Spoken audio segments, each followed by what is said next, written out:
Today we're going to be taking a closer look at the HVAC industry, and there's three specific areas that we're planning to cover today. The first is building permits. The next is the Title 24 energy efficiency regulations. We're also going to take a look at service and repair scams, including CSLB's increased enforcement and outreach efforts. Our guests today are Nancy Springer. Nancy is a CSLB board member. She's also the chief building official in Butte County, and she's the president of the County Building Officials Association of California, quite a mouthful. And Dave Fogt is with us as well, and Dave has one duty. He is the chief of enforcement here at the Contractors Board. Not many titles, but it's an important title. And welcome both of you. We're happy to have both of you with us here today.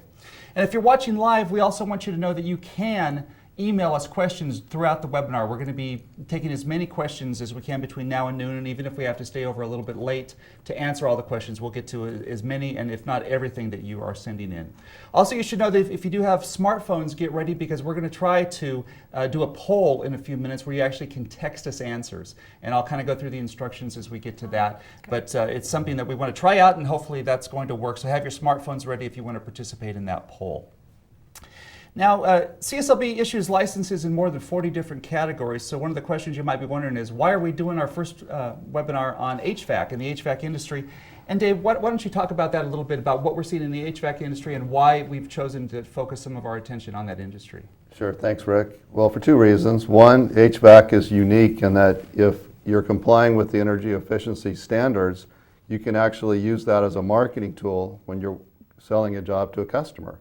You can explain to them by hiring you as a contractor that will get a permit, will have a return on investment on the energy bill each month, and I think that can be very beneficial. Also, we're finding that many contractors are not obtaining a permit, and that's troubling in that there's significant disciplinary action that can be taken against a license for not obtaining a permit. And the second part of this, though, is a consumer protection issue at play here. And that many of these contractors, many HVAC contractors, are engaged in predatory business practices or giving a black eye to the industry. And we're looking for an opportunity to partner with the industry that's doing it right to identify those players that shouldn't be in the marketplace and to weed them out. Yeah, it really is a key point. The Contractors Board is only about a little over 400 people that work for the board. About half that number work in enforcement. So with 290,000 licensees, and only 400 people working here, it really is incumbent on the industry to help us by doing their part, not only doing the jobs right and doing things right, but also we encourage them to point out the people who aren't doing it right, help bring them to our attention, help us gather the evidence we might need to get those people out of the industry. So the first topic we are going to address today is the Title 24 Energy Efficient Codes. Now, the California Energy Commission updates those standards about every 3 years, and the latest standards, which were the 2013 standards, went into effect this past July 21st. So Dave, how about just giving us a quick overview on the Title 24 Energy Efficiency Codes as it relates to HVAC? Well, and I'm going to try to turn it over to Nancy in a second, but it's very important in that code, it requires that you obtain a permit, that you get a HERS rater to test the duct work, and that you get that permit finalized. And it's designed so that the unit's installed appropriately and that the system or the entire HVAC system is tested to make sure you don't have unnecessary leakage. And at the Contractors Board, we're looking for an opportunity to work with the building officials, to work with the contractors to streamline the process, and Nancy's taken a lead role in making that happen. Okay, Nancy, give us the perspective of the building departments and your involvement.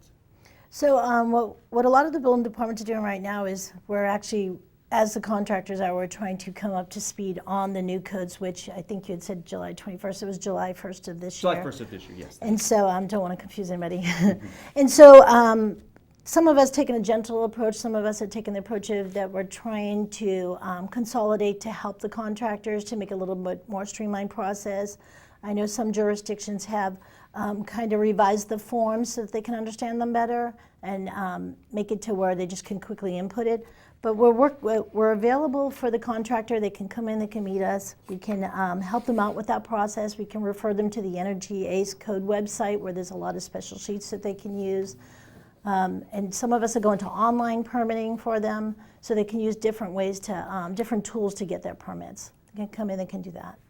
It's a good point. Nancy did mention some links and some things that you're going to want to look for. One of the things that we've created on the page that you're watching us on right now, if you scroll down on the page, is we've included a number of tips and other resources for you to use.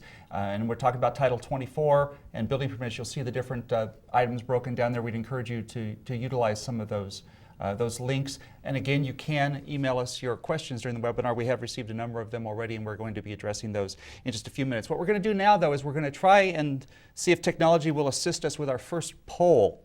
So get your cell phones ready, your smartphones ready, and this is our first question that we're going to ask you. It has to do with Title 24 energy efficiency.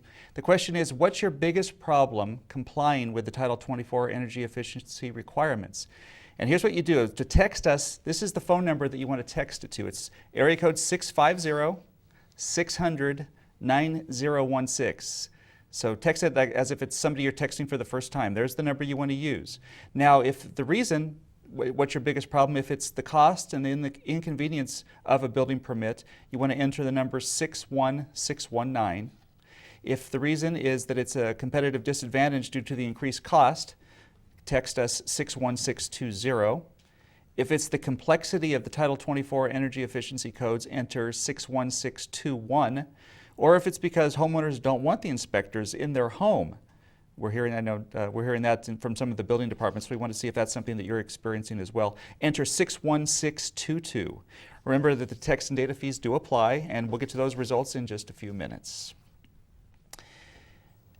Now, it's tough for contractors trying to get homeowners to understand why permits are necessary.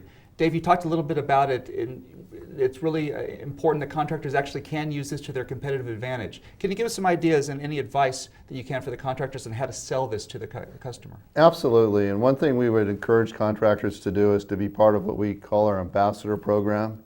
And it's really simple. When you're going out to bid a job, you would let that customer know that you have a contractor's license, you have workers' compensation insurance for your employees, and if you have a liability insurance policy, you should be proud of it. But most importantly, what you're going to tell them is that they can go to their utility company and they can look at the energy calculator that's online, and they can see how much money they're going to save when they contract with you, the contractor that's going to get the permit and going to make sure the job is done right. I want to just quickly throw out some figures here. If you're paying $200 a month for your energy bill, it's been estimated that 40% of that bill goes to heating and cooling your home. Now, 40% of that cost will be lost if you don't do the job right, if you've installed the incorrect unit, if you haven't sealed the duct work, and that would equate to $32 a month that the consumer is losing because they didn't hire a contractor that complied with the energy efficiency standards. Over a 2-year period of time, that means the consumer is going to pay an additional $768. Over the life of that unit, that consumer will have a 300% return on investment if they do the job right. And we would like to partner with our industry friends to make sure that they have that information readily available at the point of sale so that homeowner hires the contractor that's going to get the permit and install it appropriately. Okay, we're going to jump in with a couple of questions here because we have some on this topic. The first question, and we'll direct this probably over to you, Nancy, is I've had several customers request not going through the permit process. Can you explain the consequences to both the contractor and the homeowner? Sure. The consequences, I think, to the contractors, like Dave's saying, as far as your license, you're required to have those permits, you're required to install it properly. As far as the consequence to the homeowners and overall is that the safety. It's all about the fire life safety of that piece of equipment and then the way that it's installed. We want to make sure that it's been installed properly per code, that there's not we're talking about gas and electrical, and that we don't have other safety hazards that could come up and cause potential fire or other issues for the homeowner, as well as the way that that system functions. It's supposed to be installed per manufacturer's installation as well as the codes, and then it'll become energy efficient, as Dave mentioned, that you have those savings. So if it's not installed properly, then you could have potential problems, and that's the consequences of not getting the permit, because with the permit you get the service of the building inspector coming out there and reviewing that and making sure that that has been done appropriately. Okay, so Dave, once again, how about for the contractor? What happens to them if they get caught not pulling a permit? Sure, and our board is taking permit compliance extremely seriously, and because of that, if you do a job where you didn't obtain the permit, what we're doing is requiring that the contractor returns to that property, does any necessary corrections to comply with code requirements at the contractor's expense. The penalties are quite severe. If you've been found to do work without a permit, the first time offense may be a citation with an order that you perform all that work at your expense, but it can be much worse than that. If you continue to perform jobs without a permit, you can lose your license. An accusation could be filed for failing to get a permit. In fact, it's done regularly. So I would encourage everybody that's watching today to make sure that you do get a permit and that you do get that permit final. Okay, another question is a little bit somewhat technical in nature, but let's see if you can follow me along here. Do residential HVAC changeout forms need to be registered prior to the permit being issued? A contractor came in saying that his CalCerts program required that he fill in a permit before it would print out the registered document. If that's true, then how can we require registration prior to issuance? You know, we can double check on this one on that the permit number being required, but typically the forms are not required till final, but he may need to have that number to go in there in the CalCert program. But we can double check and we can get the answer to them on the website for that and find out if there's other ways that to get that without getting it issued. We can find out different ways that they might be able to do that. Terrific. Next one, how are duct leaks addressed on existing non-accessible duct systems between the first and second floor? Wow, that's a real technical one there. So I know that they do address it when you're connecting to existing systems and new systems, and then the duct leakages, they give you a little bit of a break on that leakage. You know, they have a more restrictive requirement when it's home new. But as far as that actual connection, we'll get back to you on that one because don't know that one right off the head, and I want to make sure they have the right answer. Sure, that's great. And also we'll give some information about the California Energy Commission. Some of the technical questions we've gotten would be really better directed towards them. And we'll look at future webinars that include the Energy Commission. For the purposes of today, we're going to focus a little bit more on some of the general areas. Let's jump to the next one before we move on. How do Title 24 regulations relate to the new HERS duct test requirements? I'm interested in getting certified to do the duct testing. Is there a specific company or institution through which I should get certified? You know, any knowledge on how somebody goes about becoming a HERS rater? I would have them check in. They can look that up. They can Google search it. CalCerts was already mentioned. That's one of them. But there's several companies out there, and then check in with them. They have their own program. They have certain testing and certifications that they have to do. So I would have them check into it that way. Terrific. Dave, one more question. We'll aim this one at you before we move on. Can a homeowner take out their own permits for the contractor to do a condenser replacement, or does the contractor have to do it? We encourage the contractor to obtain the permit, but the answer is a homeowner can obtain the permit. When they do so, it's incumbent upon them to indicate who their contractor is. They should include the license number of the contractor, or if they're planning to do the work themselves, they have to certify they have no employees, so they have a workers' comp policy. Okay, terrific. What we'll do is we'll go ahead and move on, let you know there's a couple of minutes still left for you to vote. We're going to bring up the graphic here to show you, and I'm going to go through it. We realize it's kind of a clumsy system. We'll try to get it fixed for the next webinar, but we want to go ahead and give you a couple more minutes to vote on the poll question, and there you see it on the screen again. What's your biggest problem complying with the Title 24 energy efficiency requirements? There you see the number to text to. It's area code 650-600-9016. And here's the different options that we've given you to vote on. The first is the cost or the inconvenience of a building permit. If that's your answer, text 61619 to that number. If your answer is if it's a competitive disadvantage due to the increased costs, you want to text 61620.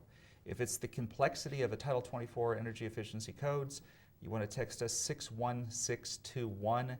Or if it's because homeowners don't want the inspectors in their home, enter 61622.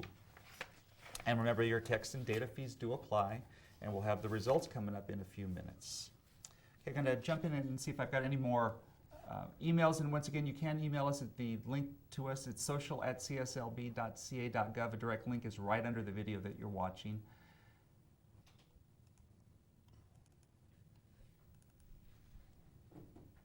Okay, are the majority municipal code inspection departments aware of the new code requirements?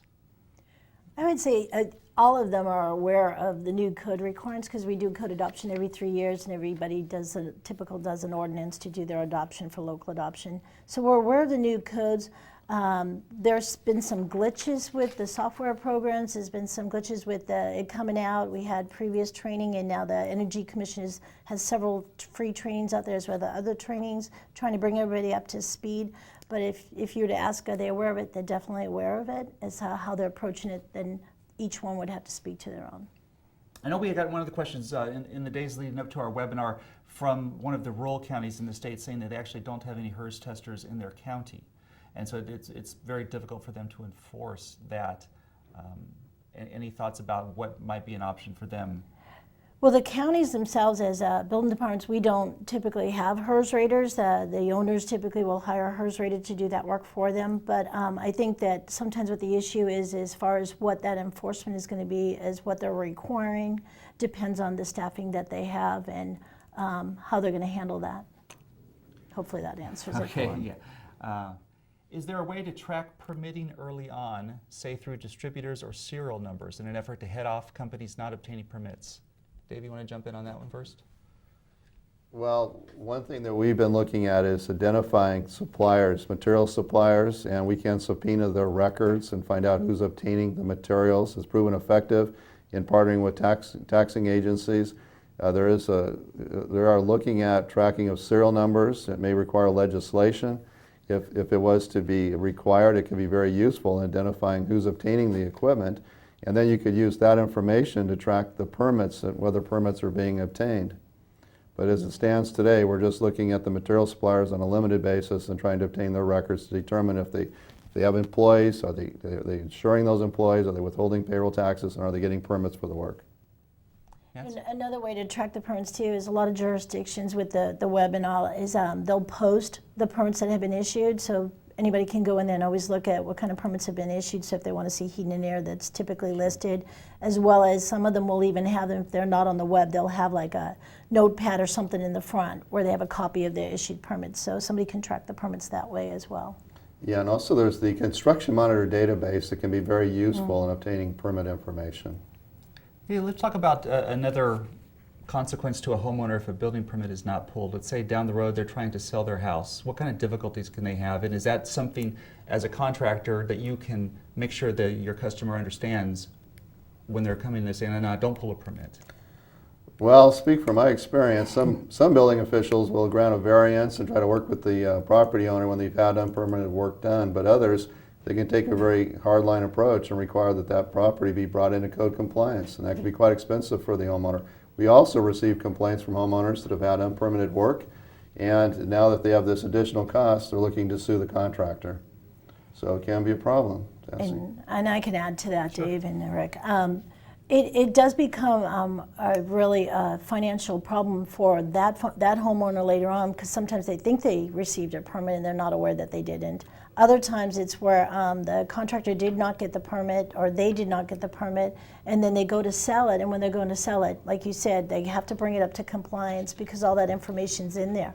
Or you'll have that new homeowner that comes in and realizes they want to build an addition or add on, and then they find out that it's very obvious that this was done. Sometimes they even let us know, and then we have to make sure that that has been taken care of. Once we're aware of that, we have to address it because of the fire life safety issues connected to it. So, and Dave's correct, sometimes it's a hardline approach, sometimes it's not. But typically most departments will try to work with them, but it's a financial burden. It could be for some. Another email we got in is we've been talking a lot about the residential implications, but anything we can talk about with the commercial and HERS requirements?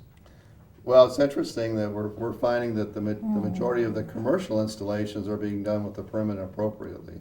So it's more the residential that are causing the problem for us today. And that can be perhaps because of insurance requirements, perhaps the market's doing a better job regulating itself. But I don't know, Nancy, have you seen anything in the commercial that's... No, I think you made a good point. Most of the I refer to as non-residential. Most of the non-residential, we do receive the permits. It's rare that we don't see one, but it is the residential that we have issues with. And then sometimes the second issue of that is when we do get a permit from them, we don't get a final. And it's really important to get that final. Okay, next question is, my building department does not offer online permitting and I'm losing business standing in line for 2 hours. How can I compete with the contractors who have access to online permitting? Nancy, I know 500 or so building departments around the state. Everybody's got a little bit different perspective, different abilities, different things. Can you just kind of talk about online permitting and what maybe contractors can do if it's Sure. not available in their jurisdictions and they want to try to work with the building department to get it available? Sure, Rick. You know, the ones that offer the online permit, it's real easy. You definitely want to check in as to what the requirements are and make sure that you're meeting those. But as far as the one, as far as like, I can give you the example of how we do it. Online permitting is you want to make sure that your contractor license, all your information is up to date, because we have links in there that talk about that. And it's a step-by-step process. You'll go online, you'll click on it. Sometimes people are required to log into the system. And other times, you'll already have a number. You'll go in and you'll go through the step-by-step process.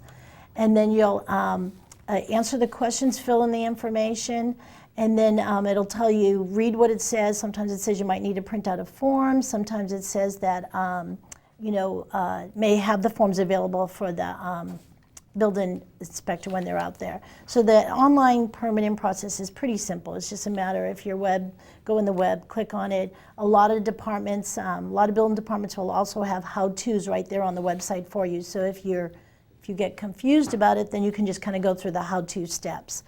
A suggestion I would have in regards to those that don't have it, and even the ones that do, just go on into the building department and talk to them, and maybe there's some other ways. Some people have what you call a drop-and-go box, or at least that's what we term it as, and you can have it arranged where you fill certain information out ahead of time, you have it all in there, you become familiar with that building department, you build up that relationship, you drop off the information, and then they can tell you when you can pick up and have that ready to go. So that'll help you to compete with those online ones, because if you know ahead of time, you can get those in there. I would just talk to them about different options they may have where they can work with them similar, like a drop and go like that, or maybe setting up appointments or something. Okay.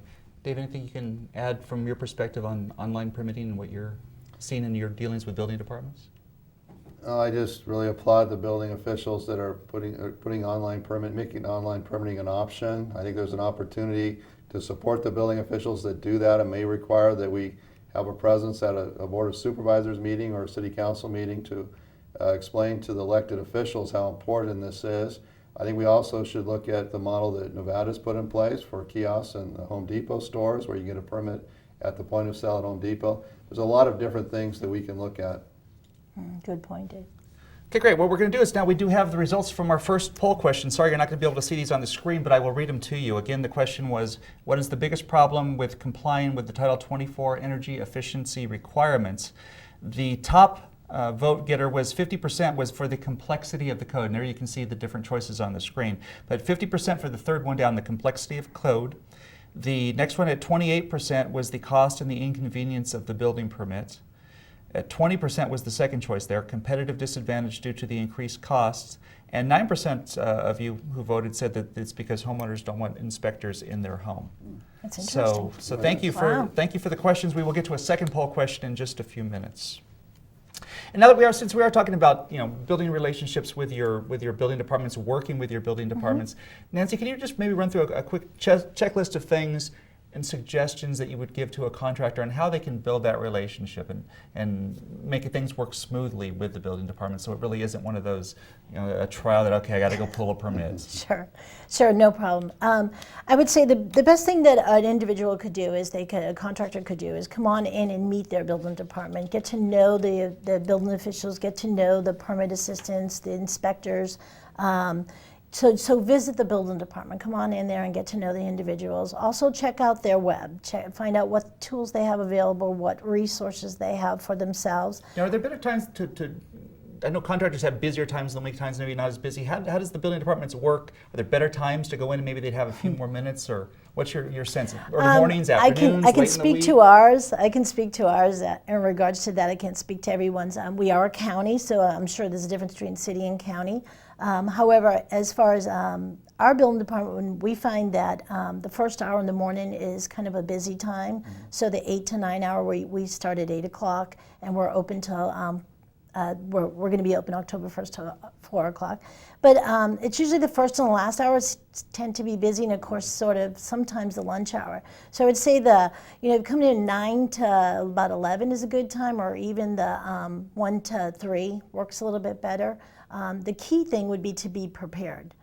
Be professional, come prepared, be aware of the documents that you need to have the information for the permit so you can complete the permit, because that makes it more efficient for you as well. For the contractor, if he has all the information, then the information we can slide it all in there and get it all done real fast.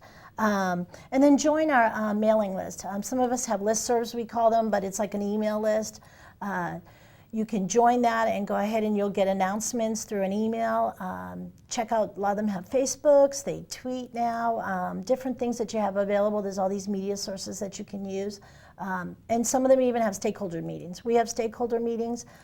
They announce it when there's an opportunity for you to come in and you can just tell them problems that you might be having, just informational items. It also helps to build that relationship not only with the building officials in those meetings, but also the other contractors that are in that meeting, in those meetings that attend them. And then you'll also have like the fire officials, you'll have local building officials that attend them as well. And so you can connect up and network that way. As we mentioned, 500 or so building departments in the state. Next email we got in says, are you going to work on getting all the building departments, city and counties consistent? Everywhere you go, there are requirements that are different. It makes it very difficult to be properly prepared.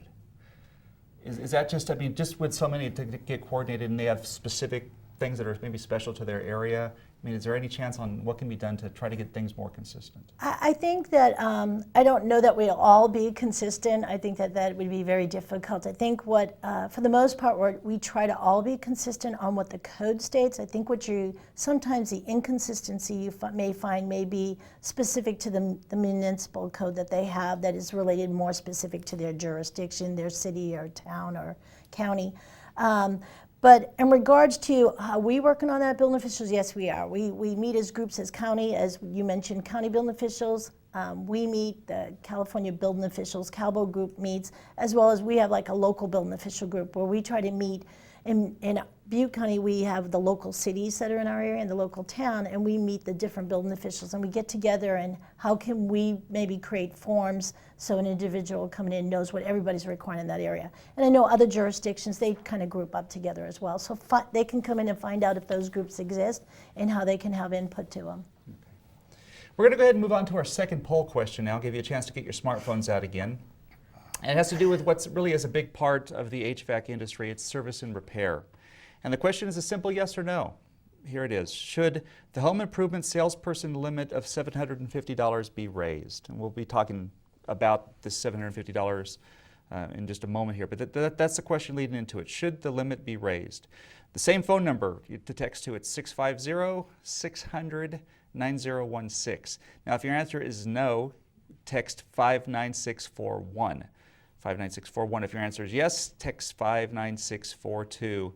Again, we realize it's kind of a clumsy way to do a poll, but it seems like people were able to get the information to us for the first question, and so we'll work on it, getting a better system in place for our next webinar. And remember, of course, text and data fees do apply, and we'll have those results in a few minutes. Okay, the question does lead to our next topic, which is one of the top priorities for CSLB this year. It's predatory service and repair scams, especially scams that are targeting seniors. And it's a problem that only seems to be getting worse. Hollywood is known for exaggerating real life for dramatic effect. But as you're about to see, when it comes to the dangers of service and repair mistakes, Hollywood wasn't exaggerating. This is dramatic evidence that service and repair mistakes can be damaging, dangerous, or even deadly, especially when the consumers are seniors and easily taken advantage of. Yeah, there's 2 bathrooms. We're talking everything from installing water heaters to HVAC repairs and installations to duct work. First of all, this is all a very bad indication. You see, this is starting to get moldy. Electrical. Because those breakers are very old. They're very old. How much does it cost to replace all the breakers, do you think? It's going to be $160 for each circuit. And even walk-in bathtubs. It's critical because too many companies performing this type of work are not competent or ethical, or both. I needed to work bad. I know, so do other licensed contractors need work too. Everybody needs work. He appears to examine the circuit board. Look at this report on Dateline NBC. The only thing wrong with this HVAC system is the fuses were pulled loose, cutting off power. We're testing the expertise of home repairmen, and these techs who showed up did exactly the right thing. They pushed the fuses back in and told Jenny no other work was needed. Raphael wouldn't even accept payment. So how much do I owe you? Will George from America's Comfort Heating and Cooling do the same? He quickly finds the loose fuses, pushes them back in, and does his inspection. But instead of telling Jenny the job's done, he has some bad news. You have a leak somewhere. Her system, he says, is leaking Freon, the coolant inside the air conditioner. But how would he know? Testing a leak is a long and complicated process, something that George didn't do. So there's a leak. Oh yeah, 100%. There's a leak. George says dealing with a leak could get expensive, especially if it's in the long, snaking coil where the Freon circulates. You're looking probably about $1,500 to replace the coil. Either we can look for the leak and fix the leak, and if it's in one of the coils, then it's not worth it. It's just worth getting rid of the whole thing. Okay. Then there's the cost of adding Freon. We have to recharge the system, so you're looking at probably about $1,900. $1,900. Okay. And how would the cost of that repair compare to getting a brand new air conditioning unit? It's $3,826. $3,826. That's $3,826. Bottom line, just what do we need to do? I would replace. You would just replace. Okay. Okay, so that was TV. Is it a reflection of the real world? Unfortunately, yes, and the problem is growing. This video was taken at a CSLB undercover sting operation. The only problem with this house? A tripped GFCI outlet to an outdoor hot tub. The electrician CSLB undercover investigators called out takes only 23 seconds to examine the circuit box and to make his expert diagnosis. First option we gotta do, Uh-huh. we gotta fix these breakers. $1,600 to change those. Yeah. Okay. You know, my friend, this is an undercover sting operation with the state of California. We're the Contractors Licensing Board. How are you?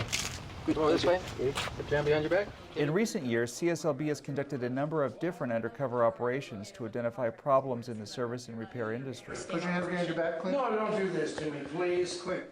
Most had to do with gathering evidence against a particular company or for a limited issue, like failing to pull building permits. I'm gonna do all this work. I mean, if you hire me, removing the furnace, and then you're gonna leave this, and probably in a few years, this is gonna go bad. Okay. So to replace it, you have to do everything again, remove everything and put it. Okay. This way you do it at the same time. Okay. This new program is different. It will include education and outreach components, educating contractors and consumers.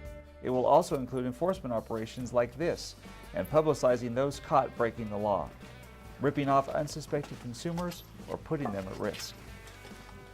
Okay, and kind of an eye-opening thing there, and that's this webinar that we're conducting today is actually part of the outreach that we're doing to try to help educate the licensees. And Dave, can you give us a little bit more about service and repair and why it really is on the front burner for us? Sure. As a general rule in home improvement, you're required to provide certain things to your customer. You're required to give them a 3-day right to cancel that contract. The person that goes out to represent you to sell the contract is required to be a registered salesperson. And there's an exception to that, though, and that's what we call the service and repair law. It allows a contractor to go out to service something or do a repair that's valued at less than $750 without providing that 3-day right to rescind, without having a registered salesperson. And we're looking at, though, the scams that are being perpetrated based upon violations of the service and repair law. What you have are telemarketing firms that are cold calling people, many times the elderly, offering to go out and do a tune-up for us $49.95 or something similar to that. They're using that as a method to get in the front door to sell something that may not be needed, that can be valued at thousands of dollars. And these consumers are extremely vulnerable at that point of sale. Also, the scam that we're seeing is where you do have a problem. In the middle of summer, your air conditioner has gone down. Most consumers are not knowledgeable of air conditioning systems, and it's 110 degrees out in Palm Springs or 100 degrees in Sacramento. They call for a repair. The repair person comes out and will try to sell them an entire unit when it was simply the capacitor that needed to be replaced. They don't know any different. And if the value of the work exceeds $750 or it exceeds what was initially called for, then you must enter into a home improvement contract, and you need to provide your customer 3 days to cancel that so that the consumer can shop around and make sure they're not being taken advantage of. So is it possible for a contractor to get the consumer to sign away that 3-day right? There is, if it's a bona fide emergency. There's a specific form that must be filled out. For the contractors that are watching today, I would encourage you to go to the CSLB website and obtain the book that's called Contracting for Success. so that you understand the form that needs to be filled out. But again, it's got to be a bona fide emergency. And you need to be very careful with this. If you're dealing with somebody that's elderly. That's what we'll do is we'll hold it up here, and you can get this in the forms and pamphlets section on our website. It's available. You can download it right there at your computer. Sure. Just make sure if you're dealing with somebody that's elderly that they have somebody present that can help them make the right decision. I mean, some of the stuff we're seeing is truly troubling when somebody's coming out to clean ductwork or inspect it for $50, and we have a case I looked at this morning where that consumer paid over $100,000 for ductwork cleaning. And that's something that's criminal, and it's something we take very seriously here. Now, how about contractors? Can they turn in their competitors, or what if they're aware of that? What's the best way for them to get a hold of us and get that information to us? Absolutely. We have developed a complaint form specific for turning in contractors that are suspected of not obtaining a building permit. Let's say, though, that you've gone out and maybe you tried to sell a job and you didn't get the job, but you cycle back and you see somebody else working there, and the building department tells you no permit was obtained. You absolutely want to report that, and that complaint form is available on the CSLB website. But you're also going to run into situations where you'll meet a consumer that's been taken advantage of. You want to direct them to the CSLB website to download the consumer complaint form and encourage them to call. We have a specific task force that's been established that's comprised of peace officers to address this problem, to address the problem that exists with these predatory service and repair contractors that are victimizing consumers in heating and air conditioning projects. Great. We're going to move on to a couple more emails, and we are seeing a lot of emails, still a lot of emails coming in on the HERS question. We will definitely get to those at the end of our webinar before we go off. So even though we have moved on to another subject, we will get back to all of those email questions. So hang tight with us. The next question actually having to do with this service and repair is, if a technician goes on a service call and offers to replace a compressor for $3,500, is that illegal if he's not a registered home improvement salesperson? Yeah, absolutely. It doesn't fall within the limits of the service and repair contract, so that technician that goes out, if the technician is dispatched for a service call, and you may initially think it's less than $750, when they make the determination that it's going to exceed that, you must have a registered home improvement salesperson go to that job site to negotiate and to execute that contract. If you don't have a registered salesperson, that technician is committing a criminal misdemeanor in this state, and the licensee is subject to disciplinary action also. Next question is it legal for a licensed contractor to charge for an estimate or for the service and repair call itself? It's legal for a contractor to charge for the estimate. If it's a declared disaster area and it looks like price gouging, we would have jurisdiction to look into that. But as long as it's known up front that there'll be a charge, it is legal. But where there's a problem is when the consumer goes to the internet or to the yellow pages and finds an ad that says free estimates or that it's reasonable or something, and when it turns out to not be true, that's false or misleading advertising, and that's something that we would be interested in looking at. Okay, we're going to go ahead and jump in and see if we can find a couple more. Bear with me here because we do have a lot of emails that I'm trying to kind of weed through here. And again, if you do have any to send to us, the link is directly below the video on the page here. And actually, a lot of these are, it's okay. We're going to go ahead and go on to some of these, even though there's still some HERS questions here.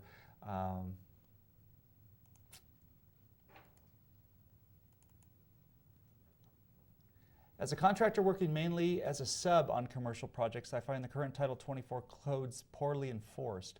What good will the new provisions in the code accomplish when not many enforcement agencies understand the current requirements? Additional regulation at this point only adds additional cost and red tape to an already expensive and cumbersome process. Any thoughts, Nancy? I have two thoughts there. One, as a contractor is responsible for the work that they're doing. So right up front, a contractor should be attending the training as well and finding out what the requirements are, installing that appropriately per those requirements, manufacturer and code requirements. In regards to the jurisdictions, we're doing the best that we can as far as that goes. We're looking at it as well, and we too are responsible for making sure that it's installed per the code. There's a lot of form stuff that are out there. What we try to do is that I think maybe concerned that we're not following those, and what it is that we're just condensing them to make it easier, but the pertinent information required by the code's on there. So It's training, it's learning experiences, and working with the contractor, working with the community, and working with the different building departments, and making sure that we're all on top of them. Okay, Dave? Yeah, just one comment. We've worked with the California Energy Commission, and they do have information on their website that provides instruction on how to comply with the code. It'll be very helpful. And I can add to that too. I'll put it up. You won't be able to read it, but one way to make sure that you're meeting compliance like that is, and a tool that the Energy Commission has provided to building departments is a checklist. So you won't be able to read this, but this is a checklist in regards to, you can go on and hit the Energy ACE code link, and you can see these. They call them triggered sheets, they call them checklists, they have fact sheets. And if you go through that checklist, it tells you everything like the plans examiner is looking for. So if it's a non-res type application, then they can go through that list and see what we're going to be looking for. And then that's a checklist for you as with the contractor as well, to make sure that they're installing properly, as well as this inspection checklist. So you can go through the inspector's checklist and see what they're going to be looking for when they get in the field. So as long as you're going through that, it has the most pertinent information and the code requirements that you need there, and that will become very helpful. The trigger sheets that we keep mentioning walk you through pretty little pictures, and they give you flow charts. So a lot of information out there, but they'll have these nice sheets, which they'll have a matrix for you. Like I said, you can read it on the web, and it tells you whatever you're specific to, and then it'll send you to different code requirements, as well as it answers questions for you. So there's really no excuse for not knowing what to do there. It's just making sure that we're interpreting the right way. So it'll even tell you required documentation. It will also tell you what the HERS requirements are. It gives you pictures as far as existing and new. So take time to read those sheets and check them out, and that should be helpful. Okay, terrific. The thing Nancy mentioned that with the link, and I just want to point out, if you are on the page you're watching this webinar on, if you just scroll down towards the bottom where it says Title 24, the third link down says Energy Code ACE. That's what you want to click on. It's a great site. There's just tons of information there, and that's where you're going to be able to get to all these sheets that Nancy talked about. And just to note, they are in partnership with the California Energy Commission, so it's not somebody who is not associated to the code. So they're partnering with them, and most building departments, a lot of them will also have that link on their websites where we're referring you back. So you can also go to the California Energy Commission and get the link off of there if you can't remember that name, but they are directly associated. We'd also encourage anybody watching, if you know of a link that you think might be a good resource, go ahead and just hit on that social at cslb.ca.gov. Let us know what the link is. We'll take a look at it, and if it makes sense, we'll add it to this page, and we'll just let this page grow. It will live long after today's webinar is finished. So we'd encourage you to get us any of that information if you have it. And also, I did want to point out, if you do have a specific question that's really technical in nature about the Title 24 energy compliance, you would want to go to the Energy Commission and contact them. If you look at that list, the very bottom link, it says Energy Commission Contacts. There's email addresses, there's phone numbers there for folks at the Energy Commission. You really want to go ahead and direct those questions there, because they do have the expertise.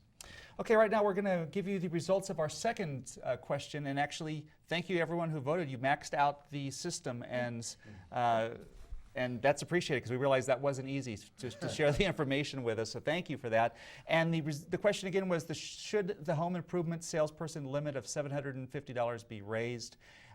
Results, 55% of you said yes, you do believe it needs to be raised. 45% said no. One of the things we weren't asking, though, in this question is what a better number might be. If you have any thoughts on that, we'd encourage you to drop us emails maybe after this webinar. Oh, you know what? I'm being told I got this exactly backwards. I knew that when we asked this question with the no on top and the yes on the bottom. So let me rephrase that. The no's were 55% and the yeses were 45%. My apologies for that. Nothing like getting, this will be fine when we actually do the real webinar. This is just the rehearsal. Remember, it's our first time here. So again, 55% no, you thought 750 was a good number. So that actually, that's more interesting. I really expected people to say that should go up. I did so. So that's very interesting. Thank you everybody for voting in that. Let's move on, and again, we will get to other questions at the end, so if you've emailed questions and we haven't gotten to them, hang with us, we will get to them. Dave, let's talk a little bit about one of the other kinds of scams we're seeing. It has to do with duct cleaning. Not necessarily somebody that has to be licensed, but sometimes they get into areas where they come out to do duct cleaning and then they end up getting into areas that they need a license for, or they end up getting into areas where they're just there to scam the homeowner. Yeah, it's interesting about duct cleaning. You can maintain something without being required to be licensed, but when you're going to be altering or improving it, you are required to have a contractor's license. And what you see is they're coming out, and we've done some undercover video that shows they are not actually testing or really inspecting the ductwork. And often they'll not even go up in the attic to look at the ductwork, and then they'll tell someone that it's covered with asbestos, it's got to be removed, or it's in such bad shape that a tire replacement is necessary. And it's a true scam because many consumers, again, especially the elderly, they're not going to climb up in their attic to see if the work was actually done. So they're being taken advantage of. And it almost gets worse too when consumers are being told about dust mites and need for purple lights and other things that have not been demonstrated to be effective. And when we see that somebody came out for a $49 duct cleaning, which you can't stay in business if you're going to simply do duct cleaning or inspections for $49, and you see that they're doing that to try to get a contract for as much as possible. And one, the work may not need to be done, and two, if it does need to be done, they're grossly overcharging for it. Let's talk about enforcement. Dave, in that video we saw some of the enforcement operations, some undercover video that we saw of stings that we've conducted. Can you talk a little bit about what the plans are for enforcement of this? And another issue, actually I'll deal with that. So go ahead and deal with enforcement first. Sure. Well, what we're doing is we're identifying those contractors that are truly predatory in the way they're dealing with running their business. And in our opinion, it's criminal in nature. We're obtaining those complaints by the consumers that file with the Contractors Board, but also with the Better Business Bureau. And so we're identifying those that we need to focus our resources on. Now, interestingly enough, many of them do not have a contractor's license. And some of them have already been revoked, and they're still out there in the marketplace. And that's really important to recognize because the penalties for being unlicensed or being revoked are quite significant. If you're revoked, it's a mandatory 90 days in jail. If you've been previously convicted, it's a 90-day jail sentence. So, we're looking at those, we're trying to focus our resources, and we're putting these cases together with DAs throughout the state. And in doing that, we're conducting our own sting operations. We're calling out these contractors, and they're attempting to scam us the same way they scam consumers. And it's one thing if somebody calls you up, they see an ad, it's the $49.95 tune-up, the $59.95 tune-up, or if they call you out and they're getting you to come there. But we're starting to see an increase in some of these boiler room operations and people that are actually calling consumers up on the phone, cold calling. Can you talk a little bit about that and what you're starting to see in that area? Yeah, it's amazing. There's boiler rooms operating throughout the state where they're just calling randomly, or they may have a list and they're offering to come out for $49. If you don't accept today, they call up that consumer under a different name. It was really funny. We did a sting down in Los Angeles, and while the sting was going on, our elderly homeowner was getting calls from other telemarketers for the same work that we had called out the prior telemarketer for. So it's almost like they have a list and they're just cycling through it. But it's very dangerous because many of these consumers, they don't understand what needs to be done. Their unit doesn't need to be replaced. And in fact, they're paying $49.95 to get their foot in the door to rip off that consumer. You're paying someone to come out and rip you off.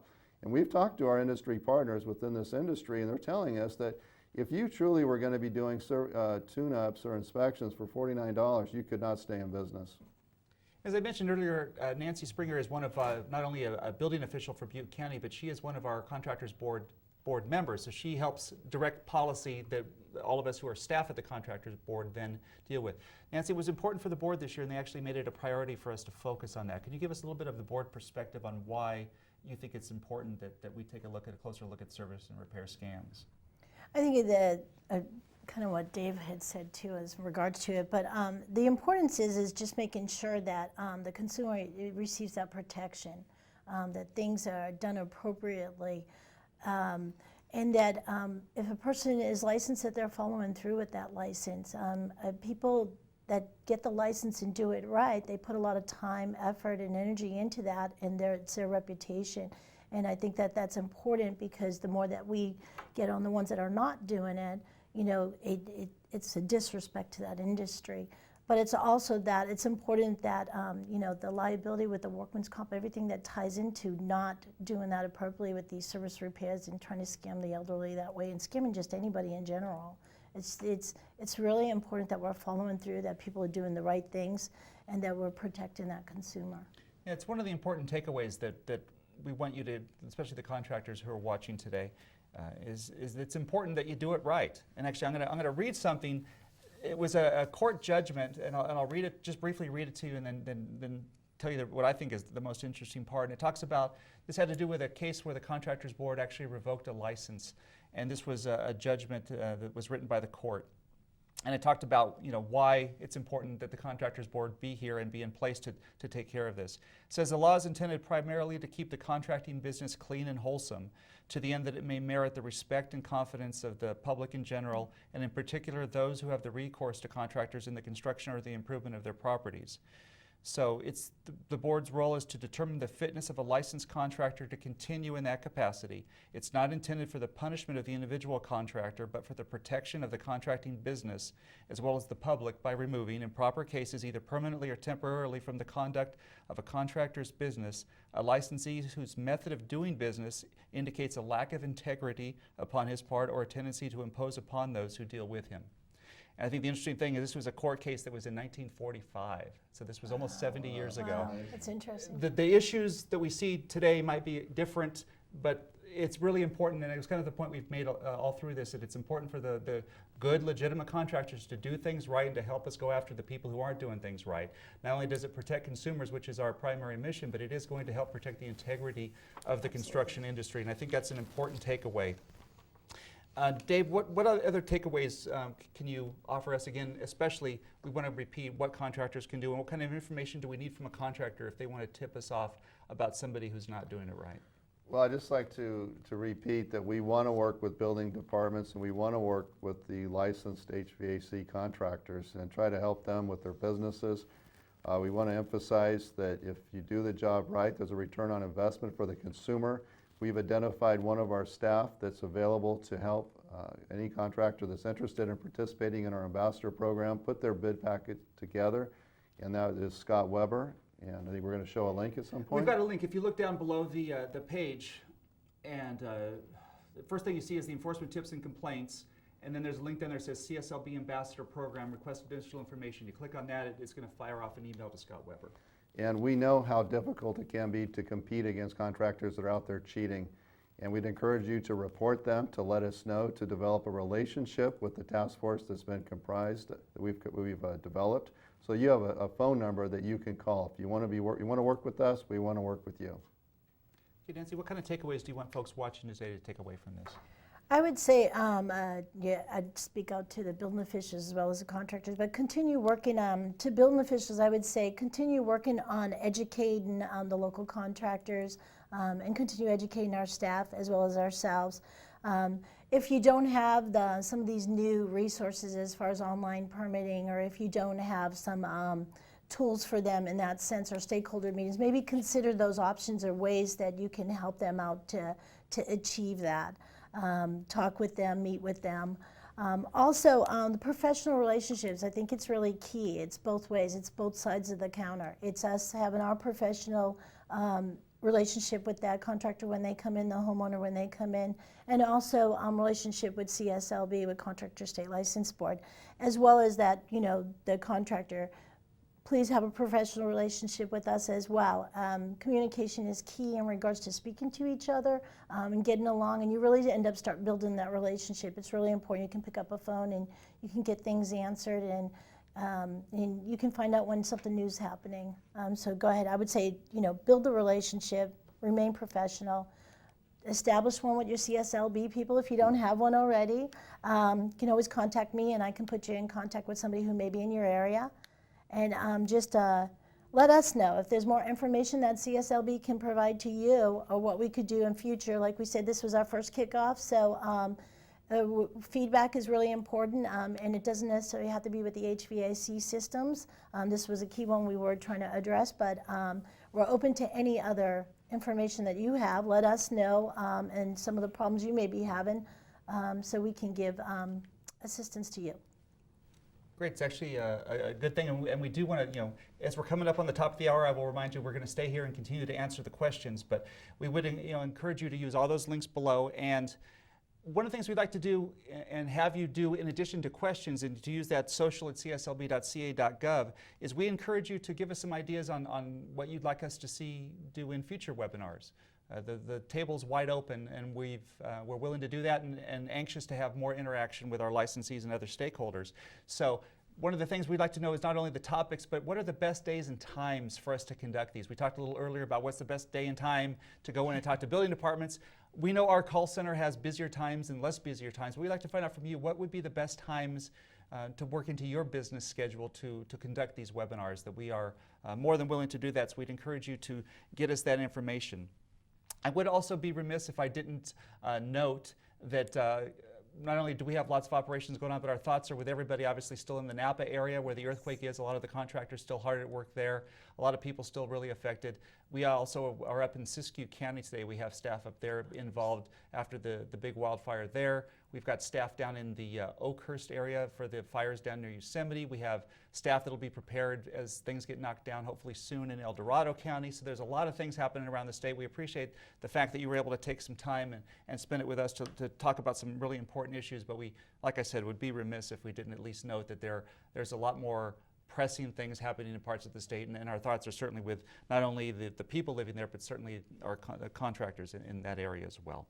So with that, what we're going to do, it's going to get a little more informal here, but we're going to go ahead. I'm just going to try to power through some of these emails. So my apologies, you're going to see me looking down a lot, but I'm just going to try to get through some of these so we can address it. There are probably a couple dozen emails, so we're going to try to go ahead and power through. So sorry if these are out of order, the topics aren't going to necessarily make sense, but here we go.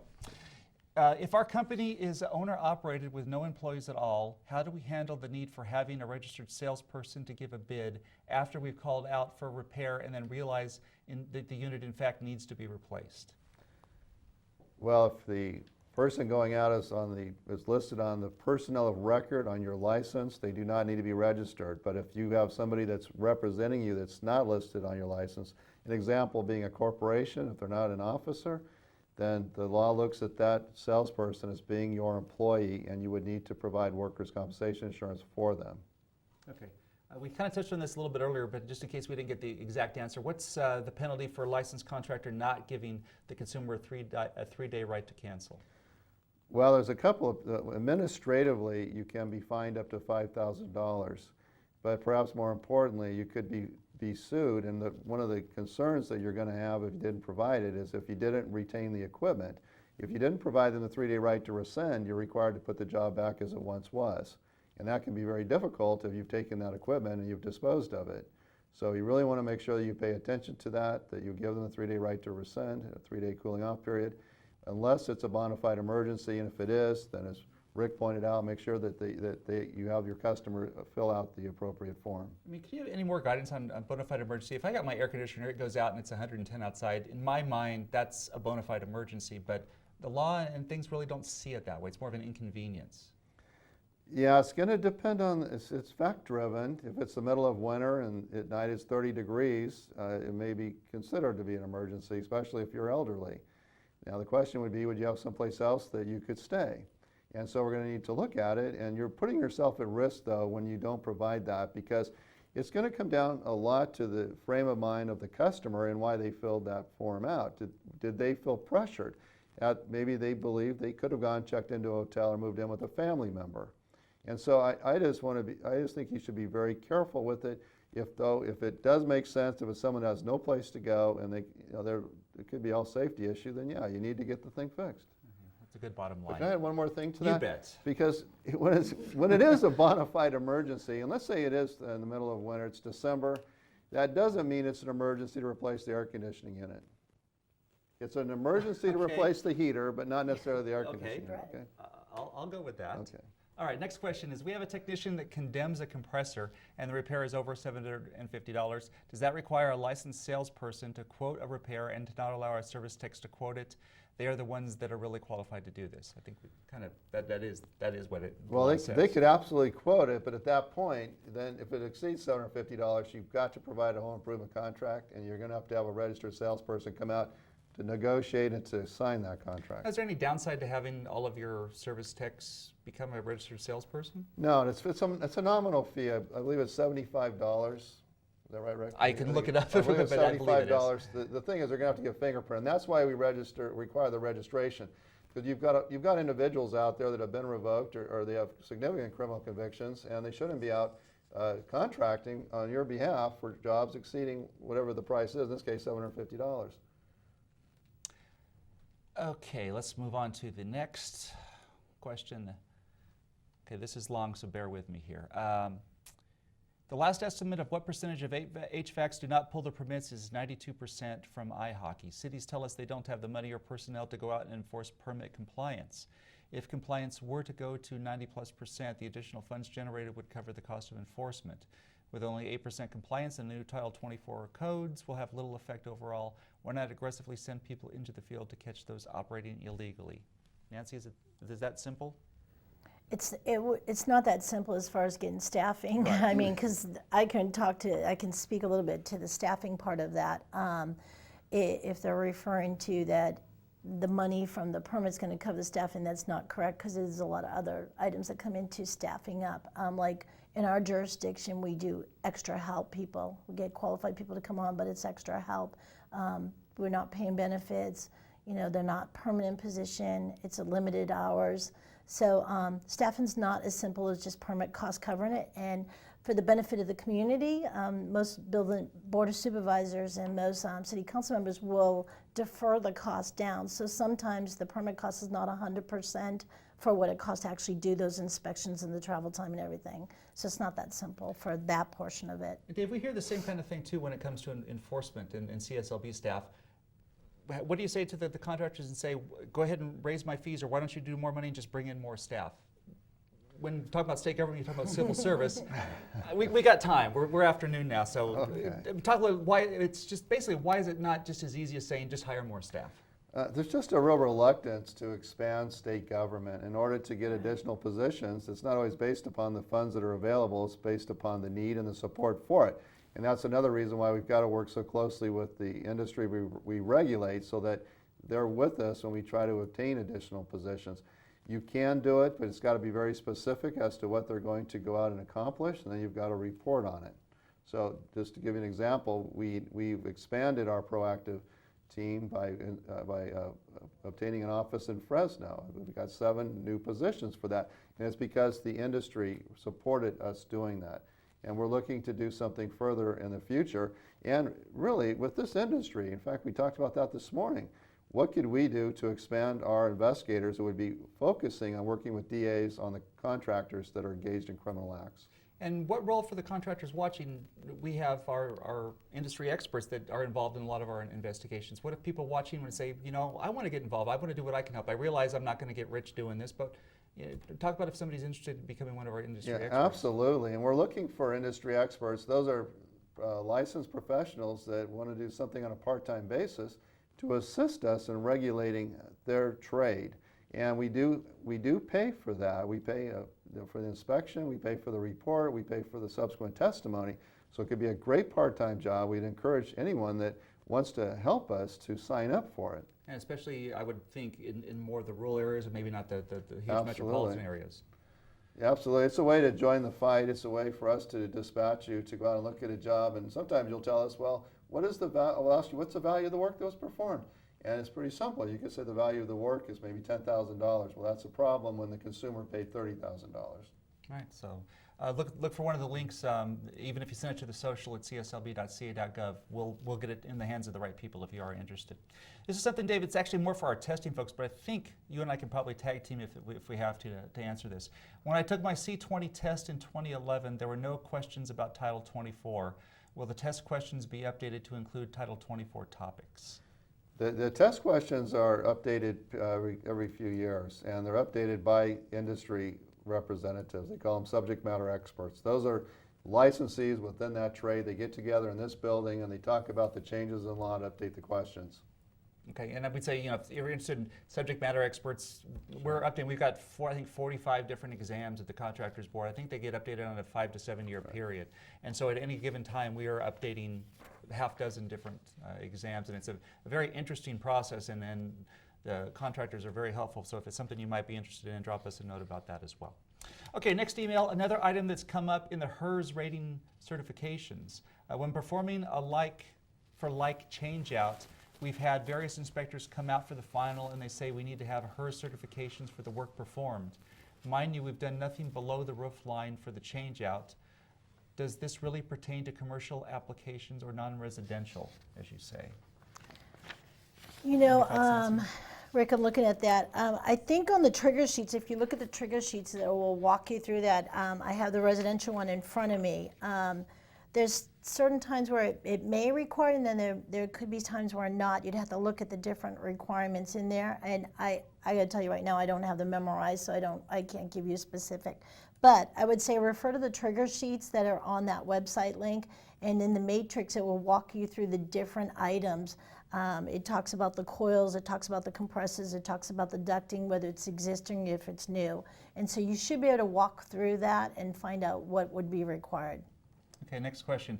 We've pulled a permit to change out a furnace or a condenser that would trigger a HERS test. The HERS test failed due to old ductwork and the customer does not want to pay for the repairs. This leaves an open permit with the state. What do we do? Oh, that's a good question. I haven't run up to that yet, whereas somebody wouldn't do that. I would think that we would have to look at and make sure that with the HERS testing, that make sure that that was all done appropriately, which it sounds like it was. And then find some options for the homeowner, what they can do, maybe refer them to some resources of helping with the cost. There's different agencies out there that might be able to help them out. And then talking to the homeowner and letting them know that, you know, this is something that needs to be completed. And then talking with the building official locally there as to what their requirements are when a permit, you know, the contractor's not able to final because the homeowner's refusing. So they would have to work that out locally and find out what those local requirements are. Sometimes there may be something in their municipal code or within their code that says if they don't do something, it could be where it goes into code enforcement, and then it could be ultimately a misdemeanor or something like that. So they'd have to check locally as to what those requirements are for not completing a permit. Okay. Next question is probably better directed to our friends at the Energy Commission, but I'll put it out here and see if anybody wants to take a whack at it. Why not have the CEC audit HVAC contractors every 2 to 3 years like the workers' comp does? If the contractor's books show $10K or more in equipment purchased, have the auditor ask for the cities the equipment went to and the permits for the job. If the HVAC cannot produce them, levy a fine and put their license on probation, re-audit them in 4 to 6 months, and if they still cannot show proof of their permits, revoke their license. Dave, any thoughts? Well, my thought is that it might be it sounds like a pretty good idea. We can meet with the Energy Commission on it and see what we can work out. Yeah, there sounds you go. like a great idea. And if we do it, then maybe we can name it after the contractor who just gave us that idea. That's right. There we go. Okay, next one is, are any energy forms required with the permit application for an HV changeout prior to the issuance of the permit? Not that I'm aware of. Typically, your forms can be all submitted at the end. There are some new forms. You know, it used to be in the 08 standards, 2008 code standards. There was a couple. Now we have close to 3 or 4 forms that are required, but typically they can be handed out in the end in regards to heating and air. Okay, I'm going to skip over. We had another question having to do with, actually, no, actually we'll read this one. How does existing asbestos ducts that will be left in place affect the HERS testing requirements? Any knowledge about that's kind of an Energy Commission kind of specific? Yeah, well, yeah, or the HERS company. I think when you're talking asbestos, there may be a, depending on what the requirements for that are, that it could possibly require to be removed. I don't know. Okay, so sorry we can't be more help on that one. It might be better. We can to find HERS. out. We can try to find out. We'll do. We've got an email address here, so we'll try to get back to you on that one. Okay, let's move on to the next one here. Santa Clarita Valley is the 18th largest city in California. However, they are not enforcing HERS. Well, we don't know that to be the fact, but okay. How can we find a solution? Unless this comes, no, it doesn't actually come from the city of Santa Clarita, so we don't know that for a fact. But it says only 5% of the contractors are pulling permits, which is hurting our business based on bid quotes, on doing the job correct and up to state law. It kind of gets back to the big overriding question about the struggle to try to help the people who are doing it right. Mm-hmm. Hang in there. Are there any resources to help with filling out the 2013 standard forms and what is required for commercial jobs? Again, I would refer to the Energy Ace website link off the California Energy Commission's website, and also going into your building departments and talking with them.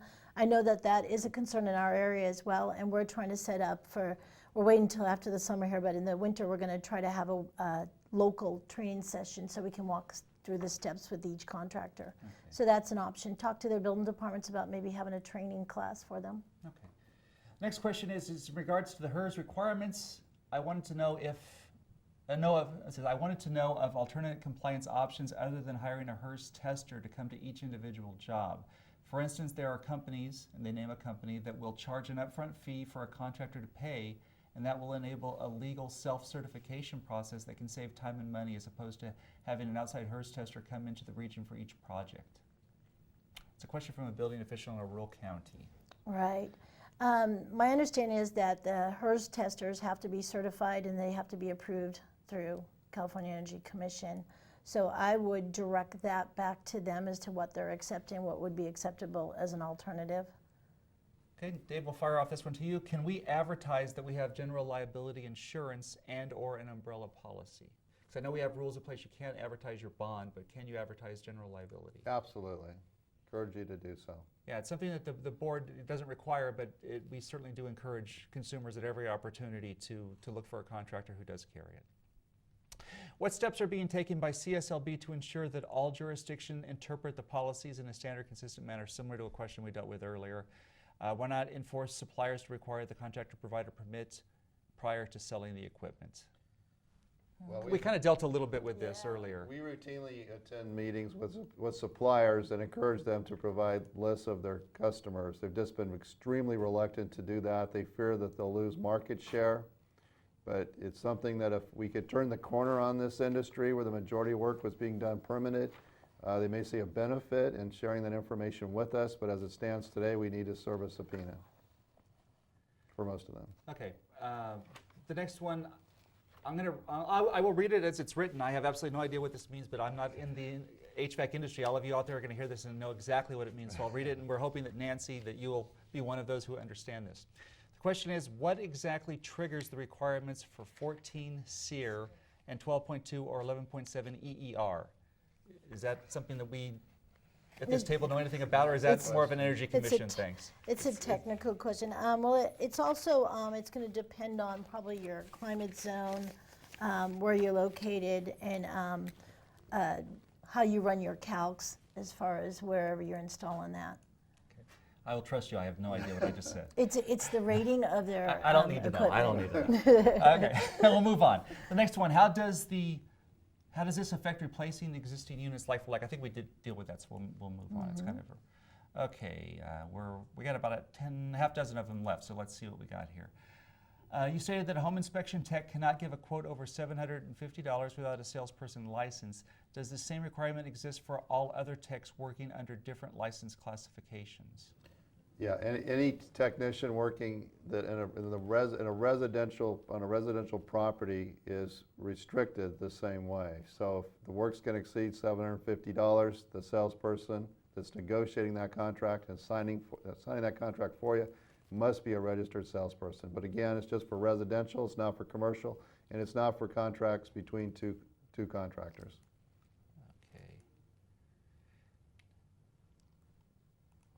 Okay. Bear with me, I'm scrolling through these. You people, you've written a book here. Okay, let's see if I can get to a question.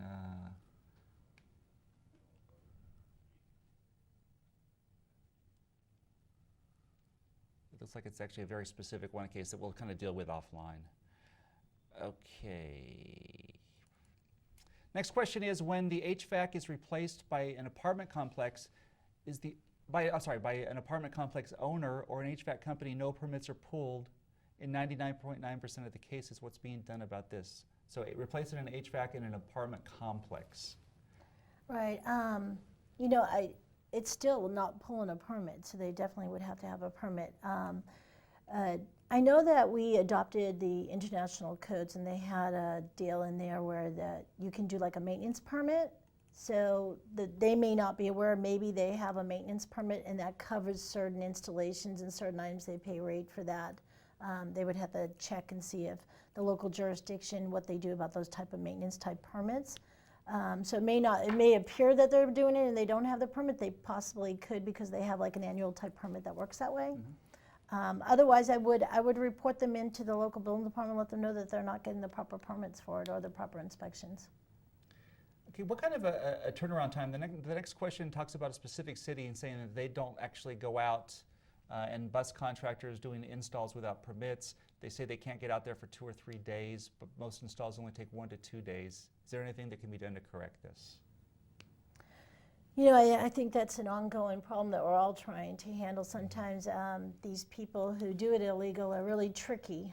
They're criminals, as far as I'm concerned. So it's like they know how to get in and out. I would say if you're seeing that happening and you're aware that something's going on, I think Dave mentioned earlier, if you went out and did a bid somewhere and then you find out that somebody's doing stuff, just try to educate your local building department or the CSLB and give them a heads up that this stuff's going on so we can try to get somebody out there in a timely manner. And report it to the CSLB by going to our website and downloading that permit complaint form. Right. Okay, the link is right there on. And you can file anonymously, so we just appreciate the information.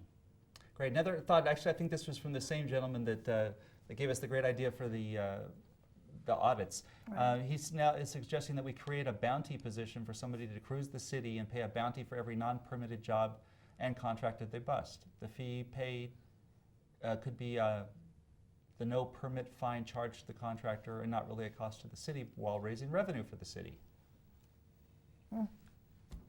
Interesting idea. I think it would probably be up to the local authorities, but I just wouldn't want you, you know, you have to be very careful with those kind of situations. It might raise other issues. Okay. I always thought it was a crime to charge too little and lose money. This law was implemented to protect smaller businesses from the larger companies trying to break them. How come there's no enforcement against these lost leader contractors? I'm not sure I understand where that's going. If somebody's underbidding the jobs, the same laws apply. They've got to complete that contract for whatever they've charged. And often, though, they will come in as what we said. What the question was a lost leader. They're coming in low. They may be trying to make up the difference with change orders or trying to tack on additional work. We would be more than willing to look into that and see if that's truly what's happening. I think part of the idea too is it goes towards educating the consumer when you're going out and giving them a bid. Is you tell them, if somebody is going to be coming in, there's got to be some reason they're going to be able to undercut me, and try to educate them on the questions they should be asking all the contractors they're getting bids from. They should. And one thing I'd just like to mention is we're looking very closely at the representations that are being made at the point of sale. Is it true what's being said? And if it's not, that's misrepresentation. That can be a criminal offense. So if you were coming in at a very low price with the intention of perhaps charging much more for work that should have been known at the time the contract was entered into, that could very well be a violation and something we'd be interested in looking at. Okay, Dave, we'll stay with you for this one. I have an employee who is a licensed C20 contractor but works for me under my license. Is he a qualified person to do the quote over $750? And the answer would be you could have a subcontractor that would not be required to be covered under your workers' comp, but if they're still going out and representing you, they need to be tied to your business. They're giving a home improvement salesperson pocket license. And they would not be. They've got to be registered for your business. So you have to fill out that paperwork, pay the $75 fine. If they've been previously fingerprinted for the license, which is likely, they would not be subject to the fingerprint requirement. Okay, got a handful left. Code says the building department is not to issue a permit without a CF1R, the form that tells us what they intend to do. Some of the cities, in this case Orange County, it's saying, are complying with that, but not many. Right, what they're talking about is one of your initial forms. It's the information right up front of what you're going to be doing. And so, and those are downloadable. You can have those and bring them on in.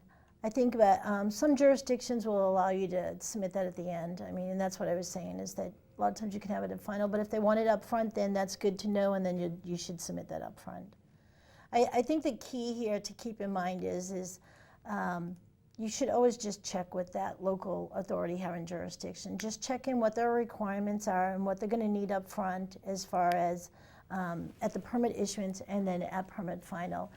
For us, we do online permitting, so those forms are always out there. It's never caused a problem to not have it have it in the office there ahead of time, because we're out there and we can confirm that everything matches. So, but you should just check with the jurisdiction. If they really want it up front, then you should probably have that up front. Well, good news. We've made it through all of the emails. Thank you, everybody. That was great to have such a great response, and hopefully we were able to give you some good questions. If you do have some of those technical questions, be sure to look for the links that go over to the Energy Commission's folks, and they'll be able to help you out. I'm sure that they'll be more than happy to try to give you the assistance that you need. That's going to do it. We're going to go ahead and wrap up this webinar. Again, if you have an opportunity to drop us a line, let us know what you'd like us to cover in future webinars. And also, again, is the days and times, that kind of information. So for now, thank you for watching. We hope you have a great rest of your Friday afternoon and a great weekend. Thank you.